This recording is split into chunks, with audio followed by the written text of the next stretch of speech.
আজকে আমার বাসায় নতুন অতিথি আসলো। আমরা তো সবাই অনেক বেশি নতুন অতিথি যে আসবে আমি জানতাম না। সকালে উঠে রান্নাবান্না শেষ করছি, তারপর শুনি যে অতিথি আসবে। তো আজকে আমি দুপুরের জন্য রান্না করছিলাম দই চিকেন আর লোট্টে মাছের ঝুরি। তো চিকেনটা আমি আগে সুন্দর করে ভেজে নিয়ে তারপরে চিকেনটাই লবণ হলুদ আর মরিচের গুঁড়া দিয়ে ভালো করে মেখে নিয়ে এখন হালকা করে ভেজে নিলাম। তো একবারে তো ভাজা হবে না, দুইবারে ভেজে নিছি। আর আলুগুলিও আজকে ভেজেই রান্না করব।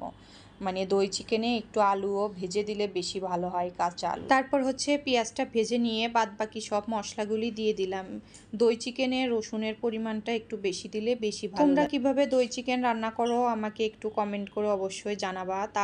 তাহলে পরের বার রান্না করার সময় তোমাদের যেটা ভালো লাগবে, তোমাদের সিস্টেমটা ওই সিস্টেমে রান্না করব তোমাদের রেসিপি। তো দই চিকেনটা ওই পাশে আমি বসাই দিছি, আর এইখানে লোট্টে মাছের ঝুরিটা করে নিচ্ছি। লোট্টে মাছের ঝুরি আমি মাছটা আগে একটু সেদ্ধ করে নিয়েছিলাম হালকা, তারপর সব মশলা দিয়ে এখন পেঁয়াজ ভেজে ওর মধ্যে দিয়ে দিলাম। আর গতকালকে যে পাটায় ধার কাটাইছি অনেক সুন্দর ধার হয়েছে, তো ভাবলাম একটু দারচিনিটা পাটায় বেটেই দিই, তাই একটু মাংসের মধ্যে দারচিনি পাটায় বেটেই দিয়ে দিছি। এখন রান্নাবান্না সব শেষ, বাচ্চারা স্কুলে যাবে, খাওয়া শুরু করে দিছে।